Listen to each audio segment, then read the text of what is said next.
حضرت جابر بن عبداللہ رضی اللہ عنہ سے روایت ہے، کہتے ہیں کہ رسول اللہ صلی اللہ علیہ وسلم نے فرمایا میری امت کو ماہ رمضان میں 5 باتیں دی گئیں، میری امت کو رمضان المبارک میں 5 باتیں دی گئیں کہ مجھ سے پہلے کسی نبی کو وہ نہیں دی گئی، یعنی جو یہ 5 باتیں ہیں یہ خصوصیت ہیں اپنے لیے۔ اول یہ کہ جب رمضان کی پہلی رات ہوتی ہے تو اللہ تبارک و تعالیٰ ان کی طرف نظر فرماتا ہے، اور جس کی طرف اللہ نظر فرما دے اسے کبھی عذاب نہیں دیتا۔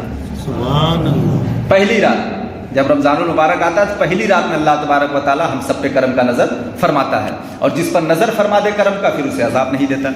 دوسری خصوصیت کیا ہے؟ یہ خصوصیت پہلی امت میں نہیں تھی۔ دوسری چیز دیکھیں، دوسری یہ کہ شام کے وقت اس کے منہ کی بو اللہ تعالیٰ کے نزدیک مشک سے زیادہ اچھی ہے۔ یہ پچھلی کسی امت کو یہ چیز نہیں ملی تھی، صرف امت محمدیہ کو ملی۔ تیسری چیز دیکھیں، ہر دن اور ہر رات میں فرشتے اس کے لیے استغفار کرتے ہیں۔ ہم گناہ کرتے ہیں اور فرشتے ہمارے معافی کے لیے دعا کرتے ہیں، ہمارے استغفار کے لیے دعائیں کرتے ہیں اللہ کی بارگاہ میں۔ یہ پچھلی امت کو نہیں ملی تھی۔ چوتھی چیز دیکھیں، اللہ عز و جل جنت کو حکم فرماتا ہے، کہتا ہے کہ مستعد ہو جا اور میرے بندوں کے لیے مزین ہو جا، یعنی سج سمر جا۔ قریب ہے کہ دنیا کی تاب سے یہاں آرام کرنے کے لیے آ جائیں، یعنی جنت کو بتاتا نہیں کہ کب آئیں گے، مگر یہ کہتا ہے قریب ہے، کوئی بھی بندہ انتقال کر کے آ جائے یہاں آرام کرنے کے لیے، تو پہلے سے سچی سمری رہ۔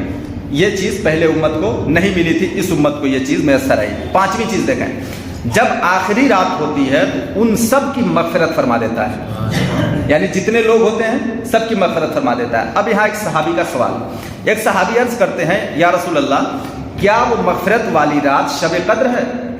یعنی صحابہ نے سوچا کہ نبی نے فضیلت بتائی تھی شب قدر کی، تو سوچا ہو سکتا ہے وہ شب قدر ہو، تو پوچھا کیا وہ رات شب قدر ہے جب اللہ سب کی مغفرت فرما دیتا ہے؟ تو نبی نے فرمایا نہیں، کیا تو نہیں دیکھتا کہ کام کرنے والے کام کرتے ہیں، جب کام سے فارغ ہوتے ہیں تو اسی وقت اس کو مزدوری مل جاتی ہے۔ سبحان اللہ۔ یعنی جیسے ہی آپ روزہ رکھے وہ رات آئی، اسی رات میں اللہ تعالیٰ مغفرت فرما دیتا ہے۔ دوسرے دن کا روزہ رکھے دوسری رات آئی، اسی دن مغفرت فرما دیتا ہے، یعنی شب قدر تک انتظار نہیں کرواتا، ہر دن بندے کی مغفرت ہوتی رہتی ہے۔ تو یہ خصوصیت امت محمدیہ کو ہے، تو ہمیں روزے کا اہتمام کرنا چاہیے، احترام کرنا چاہیے، اور روزہ گنوانا نہیں چاہیے کہ وہ جو نکل گیا وہ نکل گیا، وہ فائدہ پھر کبھی میسر نہیں آتا۔ اللہ تعالیٰ ہم سب کو سمجھنے کی توفیق دے۔